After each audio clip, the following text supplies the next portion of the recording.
tema desta manhã é o desafio de viver em fidelidade em tempos de infidelidade.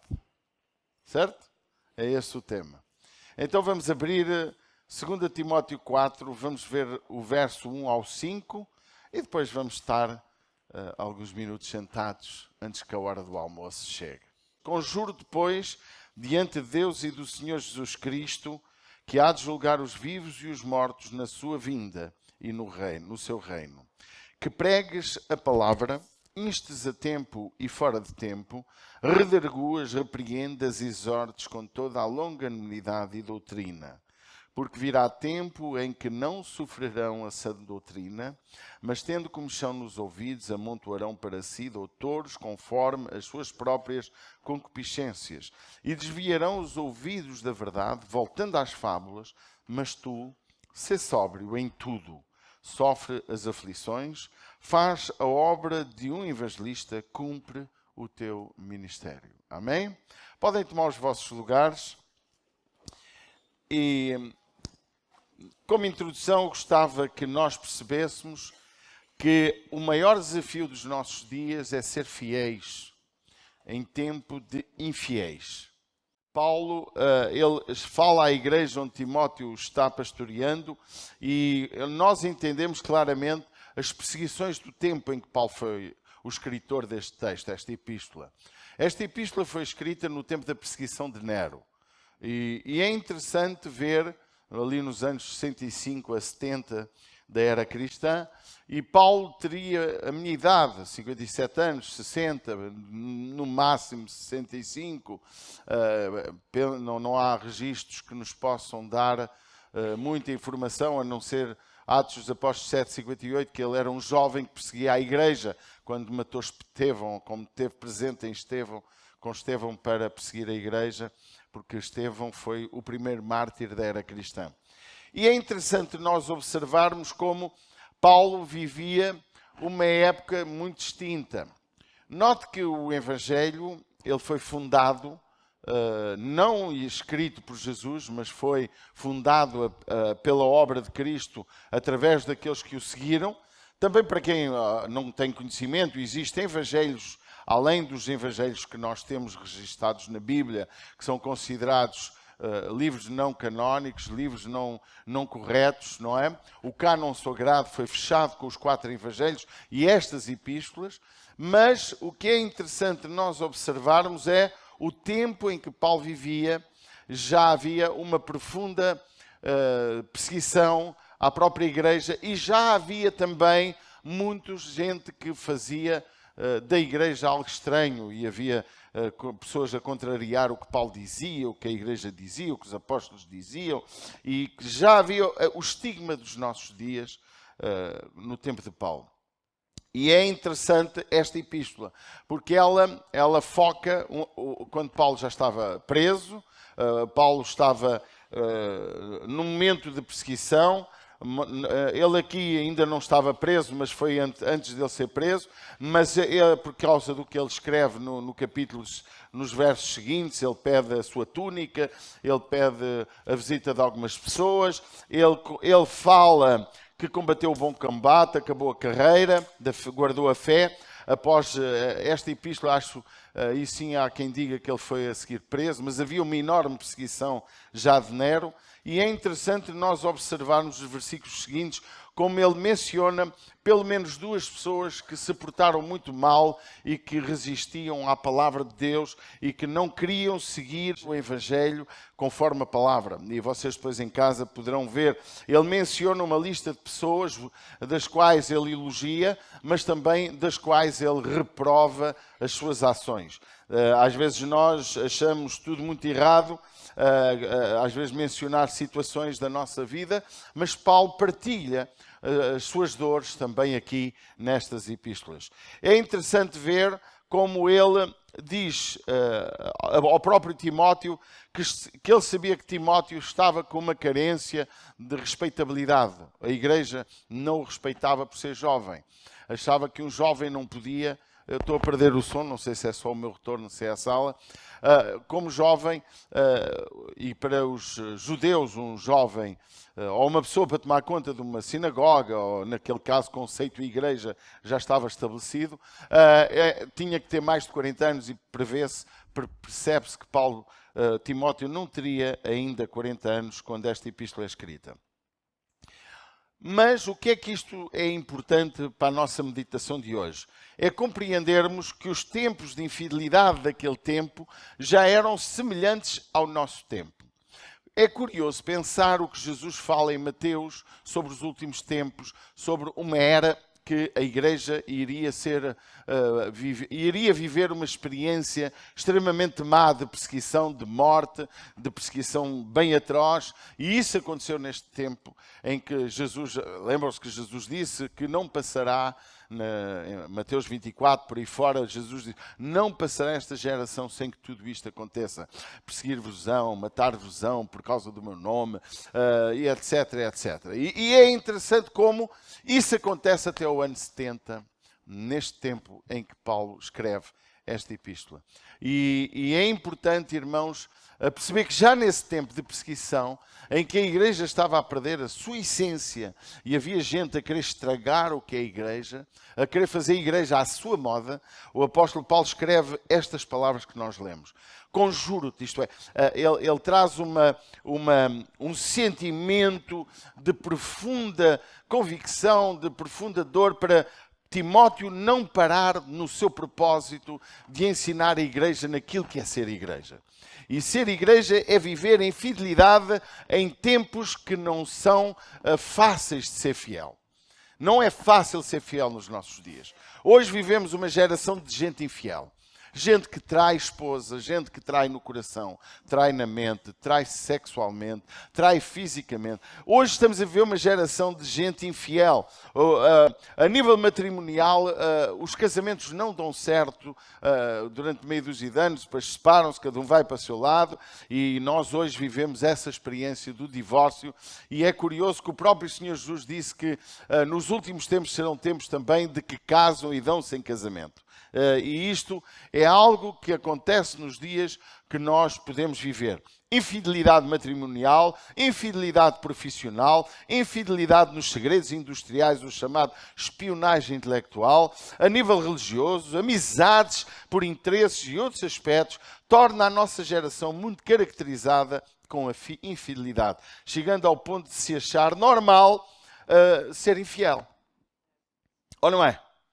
Chama-se normal aquilo que não é de facto normal.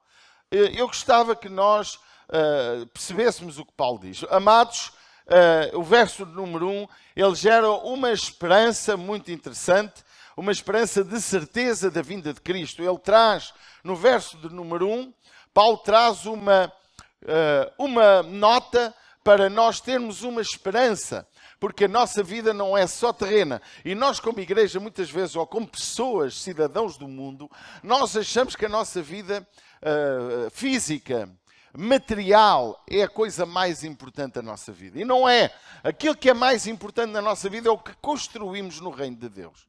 O que é mais importante na nossa vida é a nossa permanência, na nossa fidelidade nestes tempos. De acordo com a Bíblia Sagrada, os últimos dias serão dias trabalhosos. De acordo com a Bíblia Sagrada, os nossos dias serão dias de que pessoas perderão o amor. De acordo com a Bíblia Sagrada, os últimos dias, ou seja, isto foi escrito há 2000 anos atrás, ora, imagine 2000 anos à frente, o que não será os nossos dias. Então, de acordo com o que a Bíblia Sagrada diz, que se Jesus não adiantasse o seu regresso, a vinda, o arrebatamento, aquilo que nós chamamos a vinda do nosso Senhor Jesus Cristo, e Paulo diz isso, conjuro depois diante de Deus e do Senhor Jesus Cristo, que há de julgar os vivos e os mortos na sua vinda e no seu reino.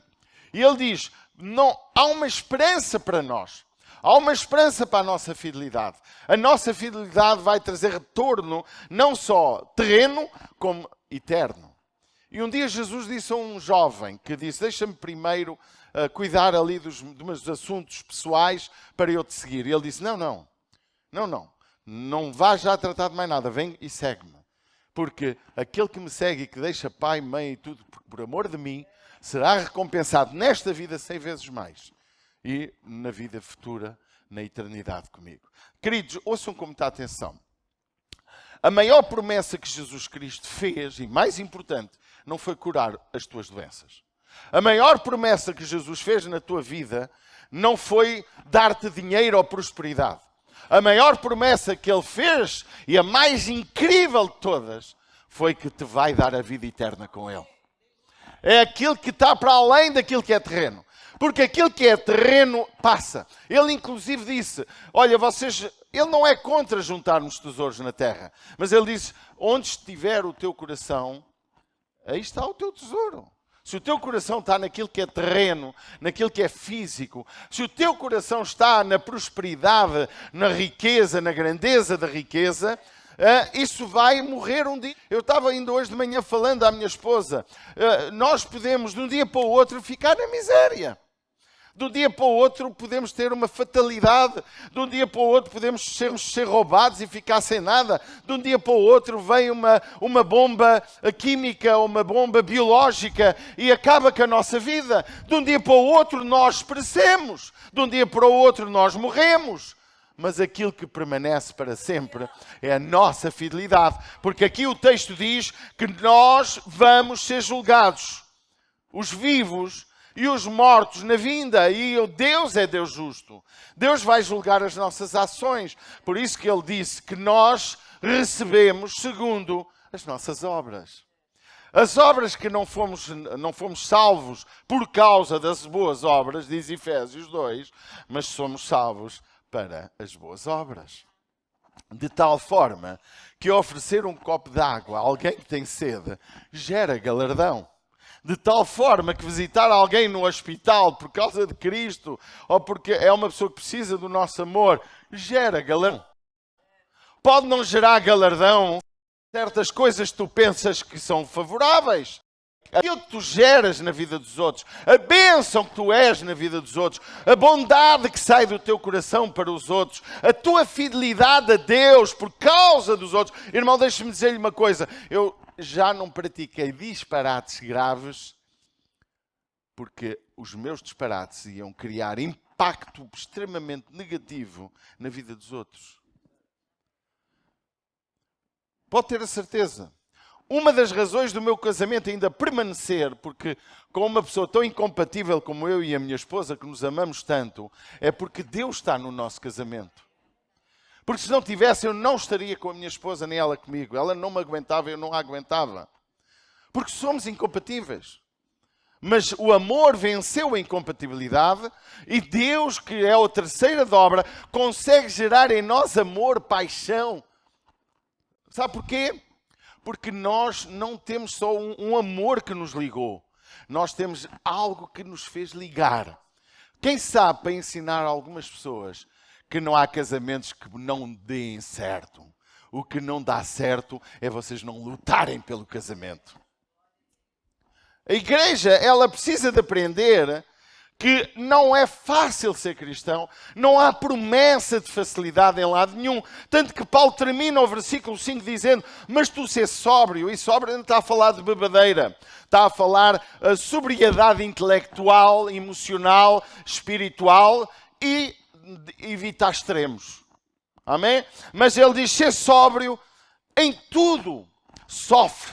Olha o que ele diz, as aflições. Ele não está a dizer... Cuidado que o ministério é fácil. Hoje o ministério sabe para quem é que é fácil? Para quem anda atrás do dinheiro dos dízimos dos crentes. Para quem divide igrejas. Para quem faz da sua vida tudo o que faz só pensa em dinheiro. E esta é a geração dos nossos dias. Nós temos de ter muito cuidado, irmãos, porque o apóstolo Paulo ele está a trazer ao Timóteo uma esperança. E eu quero que nós percebamos que nós temos esperança. Há esperança para nós. A nossa vida não é... Irmão, permita-me dizer-lhe, eu tive uma experiência real com Deus com 10 anos. Com 10 anos o Espírito Santo me encheu, eu tive uma experiência bem profunda com Deus. Depois saí dos caminhos do Pai, depois voltei em jovem, já quase um adulto grande, de 17, 18 anos. Fui batizado e a partir dali a minha vida mudou. Porquê? Porque Deus marcou-me. Eu tive algo que mudou a minha história. Senão hoje eu seria um bandido, seria alguém ou muito rico, muito milionário, mas sem amor, um espírito de vingança, um espírito maldoso, porque eu era vingativo, era uma pessoa que tinha um espírito de raiva. Essa raiva, como ontem falámos aqui, ela era fruto do quê? De uma criação.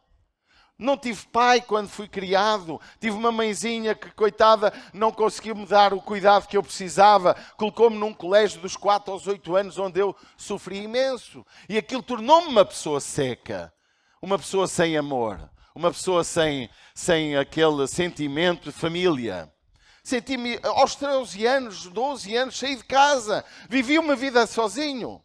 Isso gera em nós um caráter, uma personalidade vincada, forte. Se Jesus não entra na minha vida, ou seria um bandido, ou seria um homem rico, milionário, que até tem capacidade para isso, seria alguém muito forte no mundo económico, mas sem amor. Não, olhando para toda a gente de uma forma desprezível, como abaixo de mim. Porque o sucesso financeiro no mau caráter gera arrogância, estupidez, brutalidade. Mas o sucesso financeiro num coração com Deus gera sobriedade, como diz Paulo a Timóteo. Sermos sóbrios, sermos equilibrados, sabermos dar e não dar. E eu creio, eu acredito que Deus me fez a mim e à minha esposa uma família exemplar. Com imensos defeitos, com imensas situações, com problemas que vão se gerando todos os dias, porque não há pastores super, isso é tudo treta, isso é só figura de internet. Todos nós temos problemas, todos nós temos telhados de vidro, todos nós temos desafios enormes. E a palavra que eu tenho para hoje é um desafio de viver fidelidade em tempos de infidelidade. Nunca traí minha esposa.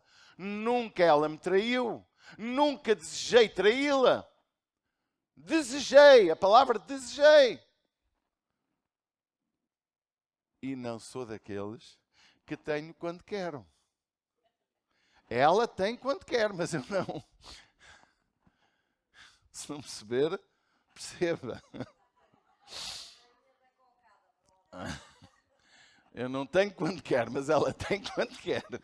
Isso pode-se gabar.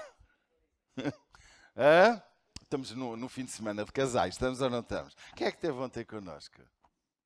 Foi tão bom. Aprendemos aqui. Olha, uma coisa que eu nunca tinha me apercebido é que o tempo da lua de mel só dura 12 meses. Os 24 meses há de ser muito extremo. Nós quase não durou 15 dias. Não é? Porque tivemos algumas situações incompatíveis logo no início. Não é? Mas cá estamos. E não estamos por causa de dinheiro, não estamos por causa de... Estamos porque nos amamos. Ela teve que orar para me amar, mas eu não precisei nem de orar. Não é? Cada um tem a sua história. Eu tenho a minha, você tem a sua. Cada um tem a sua. A sua história há de ser diferente da minha, mas não é melhor nem é pior, é a sua história. Que precisa de ser ajustada, precisa de ser compreendida. E ontem tivemos uma lição, se vocês conseguiram aprender, uma lição importante para a vida de um casamento. Queridos, a certeza da vinda de Cristo é algo que nos traz esperança. Se assim não traz esperança, é porque você só espera nesta vida aquilo que esta vida oferece. A mim, eu espero muito mais para lá. Não tenho desejo de morrer. Paulo morreu muito após esta epístola. Ele já teria os 55, 56, 57 anos. Muito próximo desta escritura ele morreu, de acordo com os estudiosos. Mas uma coisa eu sei. E ele diz, combati o bom combate. Logo nos versículos a seguir. Combati o bom combate, acabei a carreira. Ou seja, ele está a dizer, cuidado, a vida é um desafio de combates. combati o bom combate, acabei a carreira. Ele reconheceu que conseguiu cumprir a missão. O propósito para o qual Deus o chamou, ele cumpriu. Mas a coisa mais incrível que ele diz, não é nada do que acabei de dizer, mas é: eu guardei a fé. Porque sem fé é impossível agradar a Deus. Sem fé é impossível chegar ao céu. Sem fé é impossível alcançar aquilo que Deus tem para a nossa vida. E, irmãos, e uma verdade incrível para cada um de nós é realmente a nossa esperança no vindouro, naquilo que Jesus tem preparado. Independentemente das circunstâncias, nosso futuro é garantido em Cristo. Precisamos de manter nossa fidelidade e manter nossos olhos na eternidade prometida. Porque Deus amou o mundo de tal maneira que deu o seu Filho unigênito para que todo aquele que nele crê não pereça, mas tenha a vida eterna. Meus amados, se quem está a morrer tiver esta esperança, morre feliz.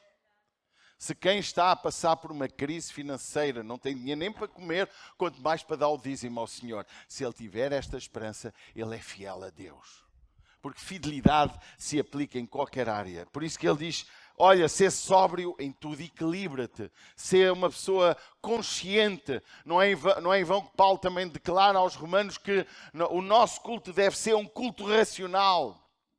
Eu sou amigo de um culto espiritual, eu sou amigo de um tempo de ser cheio do Espírito Santo, mas o ensino da palavra é a base da nossa fé. A fé não vem por causa do tempo que eu estou cheio do Espírito. A fé vem por causa da palavra que eu interiorizo em meu coração. A verdade que me liberta. Por isso que ele logo a seguir ele começa a falar no compromisso de que para mantermos a nossa fidelidade precisamos de não só pregar a palavra, mas vivê-la. E ele declara no versículo número 2 que pregues a palavra. Instes a tempo e fora de tempo. Redarguas, repreendas e exortes com toda a longanimidade a doutrina. Irmão, e ele está a dizer isto: olha, a palavra redargua, quando diz redargua, a seguir também diz repreendas, exortes, quer quase tudo dizer a mesma coisa. Só que a palavra redargua tem a ver com exorta, ensina, chama a atenção, mas com amor. Porque, irmãos, a palavra que salva também fere. E a Bíblia fala, a espada que é a palavra de Deus, ela entra até à divisão da alma. Ela fere. E hoje estamos a viver tempos, e por causa disso, porque a palavra, a verdade do Evangelho fere, que ele diz no versículo 3, virá tempos em que não sofrerão a sã doutrina, mas tendo como são nos ouvidos, amontoarão para si doutores. Já não basta pregadores nem pastores, é doutores, conforme as suas próprias concupiscências, os seus próprios desejos. Versículo número 3. Irmãos, a igreja tem que ter consciência de que a fidelidade à palavra de Deus, ela não depende das circunstâncias da minha vida. A fidelidade à vontade de Deus, ela não deve depender se a minha mulher é ou não é o que eu quero que ela seja. Se os meus filhos são ou não são o que eu quero que eles sejam. A Maria agora é. Qualquer dia, se calhar, não será a minha neta. Ela hoje é a coisa mais linda que existe. Mas só Deus sabe, quando ela tiver 10 ou 15 anos, 20 ou 30, o que ela vai ser. Creio que muito do que vai ser é fruto do que lhe vai ser ensinado. Por isso que a Bíblia diz: ensina o menino no caminho em que deve andar, porque quando chegar a velho não se esquecerá dele. Isto tem uma profunda implicação que muitos não entenderam. Porque é que diz quando chegar a velho?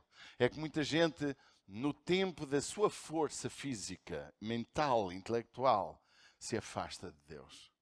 Mas quando chega ao fim da vida, à parte final, ela lembra-se daquilo que lhe foi ministrado quando era jovem.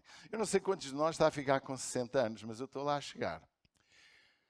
E a gente... Obrigado, Vítor. Boa, gostei. Quem mais está nos 60 ou mais? O Rodolfo está a chegar. Mas a idade faz-nos recuar um bocadinho aos pensamentos antigos, do passado. E muita gente, para os novos, está a ficar velho. Não, não está a ficar velho.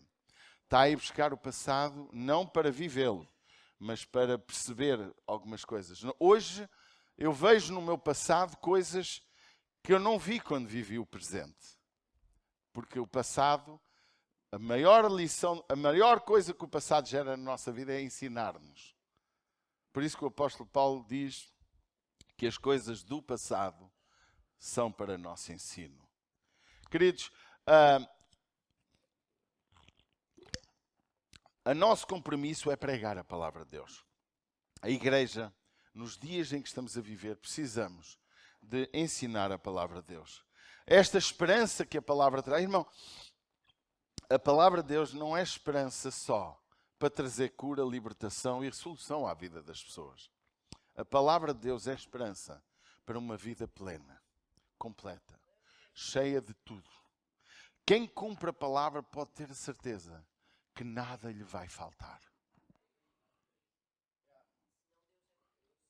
Deus promete na sua palavra. Se tu viveres a minha palavra, se as minhas palavras estiverem em vós, eu virei morar em vós.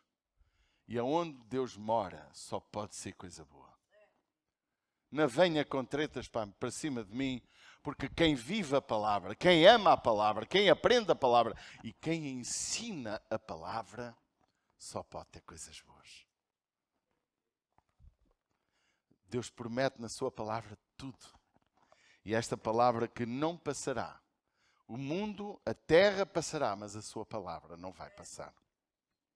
É importante nós percebermos, a palavra de Deus permanece firme, mesmo quando tudo ao nosso redor parece incerto. Note como a nossa vida hoje é vivida. Nós vivemos uma vida tão pobre.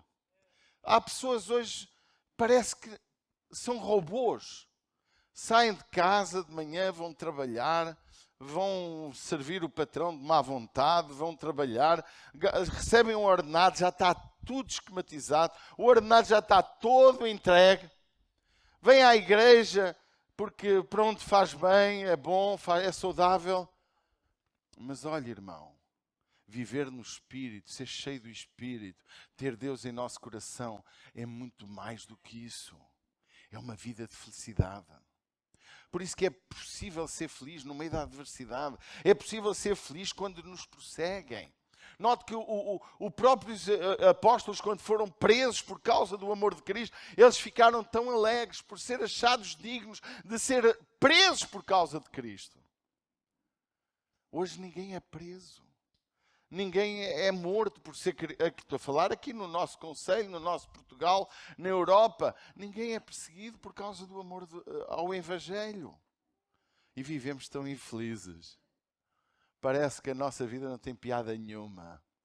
E temos televisão da melhor qualidade, temos o melhor iPhone, os melhores aparelhos eletrónicos, temos os melhores carros. Hoje os pobres em Portugal, todos têm carro.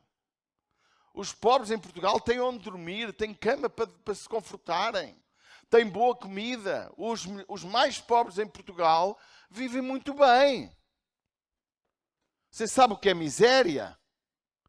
Sabe o que é pobreza? Pobreza é não ter o que comer, não ter o que vestir e onde dormir. Nós, em Portugal, tomamos banho todos os dias e há quem tome 4 e 5 banhos. Os brasileiros que vêm habituados ao banho quando chega à casa, quando sai de casa, quando se deita, quando se levanta. Não, os portugueses são um bocadinho mais porcos. Um bocadinho mais porcos. Toma banho uma vez por dia. E alguns é um por semana. E antigamente era um por mês. Antigamente fazia o lavar de gato. Já viu o gato a tomar banho? Não é? Mas pronto, mas sabe porque é que no Brasil se toma 7 banhos por dia? Eu estive lá 20, não sei quantos dias, 20 e tal dias, há 8 anos lá em Cabo Frio e aquilo não se aguenta. Eu transpirava de manhã, à tarde e à noite. Tomei 3 banhos de noite, que eu não conseguia dormir. Era suave que nem um cavalo. Então eu acho que entendo vocês. Eu se lá vivesse tomava 10 banhos, não era 3. De noite tomei 3. Água geladinha, que nem gelada a água estava. Queria água fresca e não havia. E o que é que isso gera na nossa vida? Sabe que nós estamos tão habituados com o comer, com com a vida, com ter o conforto, que Deus se torna o último da nossa fila para sermos fiéis. Queremos o melhor telemóvel, mas não somos fiéis ao Senhor. Queremos a melhor casa, mas não somos fiéis ao Senhor. Queremos comprar aquele carro, somos fiéis à prestação, mas não somos fiéis ao Senhor. Queremos tudo e Deus fica em segundo plano. Mas tens uma vida miserável, sem felicidade, sem alegria. E por isso que Paulo dizia, haverá tempos, porque virá tempo, em que não sofrerão a sã doutrina. Olha, deixa-me dizer-lhe, ele está a dar a entender que não é bem o tempo dele, de Timóteo. Você está a ouvir o que eu estou a dizer? Olha o que diz, virá tempo, quer dizer que ainda não era aquele tempo. Parece que era para mais tarde, em que não sofrerão a sã doutrina. Amados, nós precisamos de compreender a importância da palavra de Deus na nossa vida. E precisamos de ver que é necessário perseverarmos em meio de toda a dificuldade que vem à nossa vida. O verso 3 e 5, ele fala isso. Desviarão os ouvidos da verdade voltando às fábulas. Isto é, eu tenho visto nos nossos tempos pessoas a gostar de fábulas e a não gostar do Evangelho pleno. A esperança apresentada por Paulo reconhece a dificuldade que há no seio da sua própria igreja, da igreja que em muitos lugares ele fundou, de falsos ensinos que geram desânimo, mas chama Timóteo a perseverar. Essa mesma perseverança nós conhecemos hoje. Precisamos de perseverar naquilo que realmente a palavra de Deus nos ensina. Hoje precisamos, com muito ânimo, estar preparados para os desafios da vida com fé, sabendo que Deus nos capacita. Os nossos sofrimentos atuais não são permanentes, nem para sempre. E a recompensa, ela virá para quem? Para quem for fiel. Romanos 8,18. Eu penso, dizia Paulo, que os sofrimentos durante a nossa vida não pode ser comparado de modo nenhum com a glória que nos será revelada no futuro. Sempre Paulo a falar da eternidade. Eu penso que Paulo, irmãos, ele tinha uma consciência muito profunda da eternidade. Irmãos, esta vida é importante. Eu gosto de ser feliz. Alguém aqui gosta de ser feliz? Eu gosto de boa comida. Eu gosto de ser bem tratado. Eu gosto de ter uma vida confortável. Alguém não gosta? Isso não é errado. Mas não ponhas aí o teu coração. Porque dias virão que poderás perder tudo. E o que te sobra é a fé. O que te sobra é a tua fidelidade a Deus. E é essa fidelidade que fará com que nada te vá faltar. Porque quando o salmista, no Salmo 23, ele diz, o Senhor é o meu pastor e nada me faltará. Não há dúvida que é a consciência de que, tendo Deus como nosso guia, nosso pastor, nosso ensino, aquele que é a base da nossa vida, nada nos vai faltar. Por isso que Paulo dizia, não há comparação à vida de 60 ou 70 anos que vamos viver na terra com aquilo que vai ser eterno. Irmão, nós nem temos mente, nem temos intelectualidade para compreender o que é a eternidade. Não temos compreensão possível. Meu amado, Deus nos chama a permanecer na fé, porque Ele já garantiu a nossa vitória. Amém? Vamos ser fiéis em tempos de infidelidade. Por fim, para terminar, os desafios externos à fé precisam de ser vencidos. E há muita situação na nossa vida hoje, externo à nossa fé. É um pouco já do que falámos, mas queria salientar o que o apóstolo João escreveu na sua primeira epístola, no capítulo 2, no versículo 5 a 17. Algo que é surpreendente. Como é que há 2000 anos atrás as pessoas viviam da mesma forma? Olha, irmão, há 2000 anos as pessoas eram iguais ao que são hoje. Nós hoje só temos uma mente mais intelectual, mais conhecedora de muitas coisas. Somos mais tecnológicos.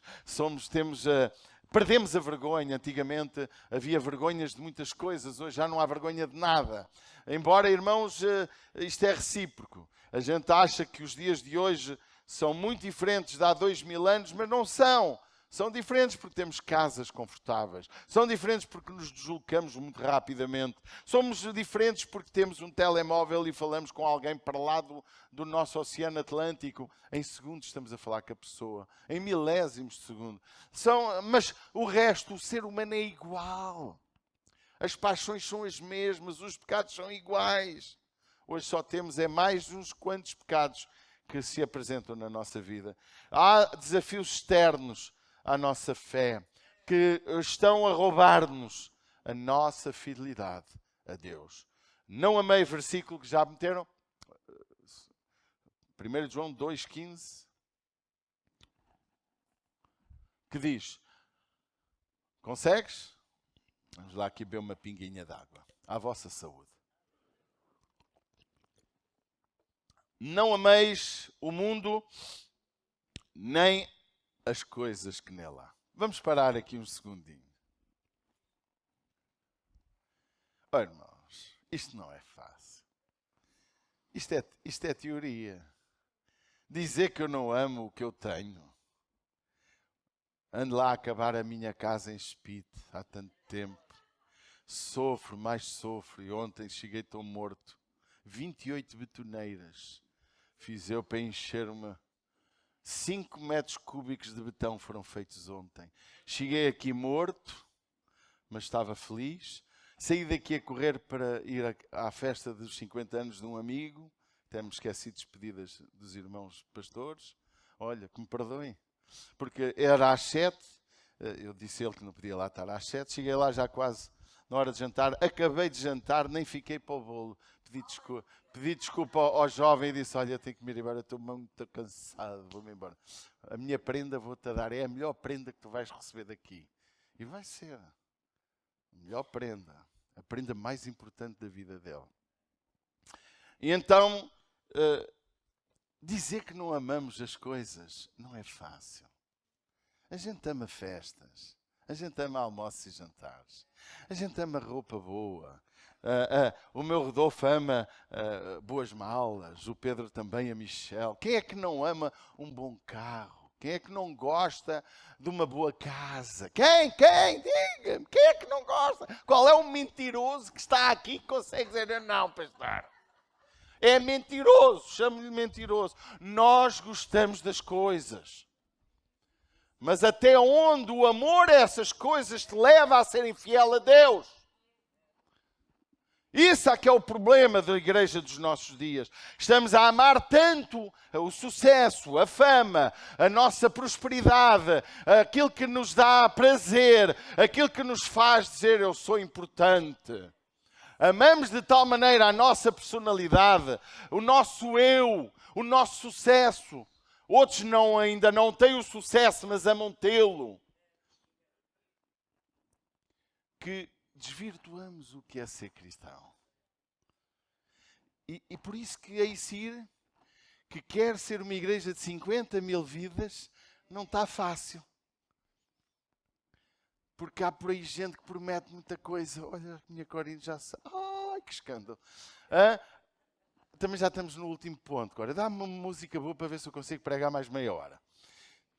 Ama tantas coisas. Amamos tanto aquilo que ganhamos. Eu tenho dito, irmãos, permita-me acrescentar, eu sou um homem que sem procurar muito, Deus tem-me dado tudo, mais do que o que eu peço. Mas dói perder o que temos, ou não dói? Porque nós gostamos do que temos. Há um amor legítimo. Eu, por exemplo, sou uma pessoa muito desligada. A minha mulher é mais ligada. Eu vendia a minha casa, 4 pisos, 645 metros quadrados, 6 quartos para viverem 2 gatos pingados e um cão que não é nosso, chamado Fariseu. É do meu Pedro. O cão é dele. Só não paga a ração. Mas pronto, paciência. E eu digo, amor, temos que vender a casa. Eu não quero viver aqui quando for velho. Já espatei-me por aquela escada, 2 degraus logo à entrada, já fui por ali abaixo. Ela já partiu um pé quase. Também é tantas casas, a gente tem que vender isto para outro jovem partir os pernas. Que a gente já está velhos para isto. E ela não quer, porque ela gosta da casa. Eu sou daqueles que vende tudo o que tenho, menos a minha fé, a minha honra e a minha família. Porque tudo é negociável. Porque não tenho amor às coisas, mas gosto de as ter. Gosto do conforto que elas proporcionam. Mas isso não pode fazer com que eu seja infiel. Nem para as alcançar, nem depois de as ter. Porque deixe-me dizer, quem não é fiel no seu pouco, eu tenho visto pessoas que não são fiéis quando ganham o ordenado mínimo. Também não são fiéis quando ganham mais que o ordenado mínimo. Também não são fiéis quando prosperam. Porque a nossa fidelidade, e Deus disse, no pouco foste fiel, no muito colocarei. Não ameis o mundo, nem o que no mundo há. Se vocês amam o mundo, o amor do Pai não está em vós. Amar de forma errada as coisas faz com que Deus não esteja em nós. Nada neste mundo vem... Porque, vamos ler, não ameis o mundo nem as coisas que há nele. Se vocês amam o mundo, não amam a Deus. Veja o que diz esta tradução. O Pai, nada que é deste mundo vem do Pai. Os meus desejos da natureza humana, a vontade de ter o que agrada aos olhos e o orgulho pelas coisas da vida, tudo isso não vem do Pai, mas do mundo. E o mundo passa com tudo aquilo que as pessoas cobiçam. Porém, aquele que faz a vontade de Deus vive para sempre. Mais uma vez a falar da eternidade. Amém? Você na sua tradução de João Ferreira de Almeida, a mais arcaica, põe lá, não ameis o mundo, estás atento? Não ameis o mundo nem no que o mundo há. Se alguém ama o mundo, o amor do Pai não está nele. Verso 16. Porque tudo o que há no mundo, os desejos da carne, é a palavra concupiscência, a concupiscência dos olhos, a soberba da vida, não é do Pai, mas do mundo. 17. E o mundo passa. E os seus desejos também passam. Mas aquele que faz a vontade de Deus permanece para sempre. Queridos, não importa quem nos rodeia se quer viver desta forma. Vamos fazer a vontade do Pai. Vamos vencer nesta geração de infiéis. Vamos ser fiéis. Precisamos de observar e identificar o perigo das nossas tentações modernas, que distraem e afastam a nossa vida da fé, como o materialismo, o relativismo moral, o excesso de informação que pode levar-nos ao ceticismo. Não esqueçamos que o amor ao mundo inclui tudo o que tenta tomar o lugar de Deus nas nossas mentes e nos nossos corações. Precisamos fazer uma reflexão profunda sobre onde está depositado o nosso amor e o nosso foco. Como Timóteo, a igreja hoje tem um chamado para pregar, perseverar e viver em fidelidade. É necessário manter os olhos fixos em Jesus, lembrando que Ele é a nossa esperança viva.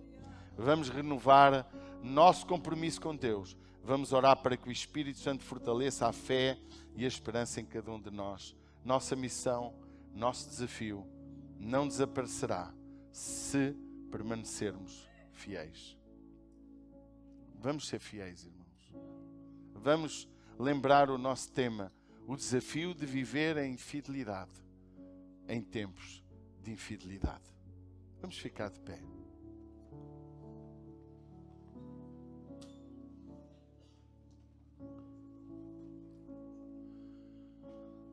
A nossa pequena reflexão, irmãos, ela precisa de ser enquadrada com a nossa vida. O que é que tu identificaste? Acima de tudo, o que é que tu amas que te torna infiel a Deus? O que é que tu tens no teu coração? O que é que esta vida te faz ser infiel? Se a tua infidelidade é gerada por causa do teu trabalho, se a tua infidelidade é gerada por causa das dívidas excessivas que tu te meteste, se a tua infidelidade é gerada por causa de teres-te metido com compromissos e alianças erradas, então é hora de corrigir isso. Enquanto é tempo. O apóstolo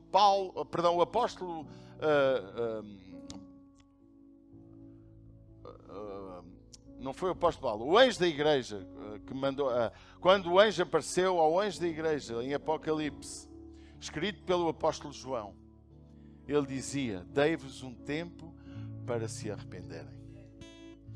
Deus não é um Deus tirano. Deus não é um Deus macabro.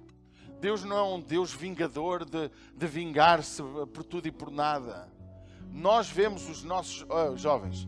Há dias eu ouvi... foi o nosso querido Paulo Salles. Onde é que está o meu Paulo Salles? O meu lindo Paulo Salles. Ele deu aqui uma lição incrível sobre os filhos de Eli. Que pena que a igreja não esteve. Deus não matou os filhos assim, de um dia para o outro. Deus não é Deus assim. Por isso que muitos são infiéis e parece que tudo corre bem. Parece que a infidelidade de alguns faz-os prosperar. Eu não estou a falar de dinheiro, irmão, estou a falar de tudo. A nossa infidelidade, seja em que área for, Deus dá-nos um tempo para nos arrependermos. E se nós não mudamos, é Ele que julga. Leia o resto da epístola da segunda epístola de Paulo e você vai ver Paulo a dizer: esses infiéis, esses maldosos, que o Senhor trate com misericórdia. Paulo ainda pede misericórdia. E ele fala o nome deles. Às vezes nós não queremos dizer o nome de ninguém, mas ele fala aqui. Ele fala. Diz quem foi os malandros. A nossa infidelidade, os nossos meninos aqui que aprendem a ser crentes de igreja, alguns aprendem a ter uma relação com Deus. Não estou a dizer que são todos que não aprendem, mas este hábito de estar na igreja, de servir, de fazer, de vir ao culto, pode torná-los insensíveis à voz de Deus. Quando oramos, não estão nem aí, estão a brincar, a conversar, a ver telemóvel. Mas eu vejo adultos a fazer isso. Eu vejo adultos a jogar jogos na igreja. Vejo adultos a ver redes sociais no culto. Vejo jovens a fazer brincadeiras e a conversar uns com os outros. Porque nós estamos a perder o que é fidelidade na casa do Senhor. E deixe-me dizer-lhe uma coisa importante. Fidelidade na casa do Senhor é quando a palavra de Deus está a falar, tu ouves. Quando estamos a orar a Ele, tu paras tudo. Nós não estamos aqui a cultuar o pastor Paulo, nem a Bela, nem os irmãos cooperadores ou consagrados. Nós estamos cultuando o Rei dos Reis, o Senhor dos Senhores. Nós temos de ser fiéis em tudo. E é isso que fará da nossa igreja uma igreja de impacto. Uma igreja que o Espírito Santo se agrade. Uma igreja que os milagres podem acontecer. Se houver milagres só para encher a casa e trazer o dinheiro para construirmos o nosso lindo templo, não quero essa igreja. Eu quero a igreja onde Jesus habita nela. Eu quero a igreja onde Deus se move. Não quero a igreja do dinheiro. Quero a igreja da presença real de Deus. Onde Deus se manifesta, onde Deus se revela, onde Deus nos leva a uma vida santa para amar os que não são santos. Amém?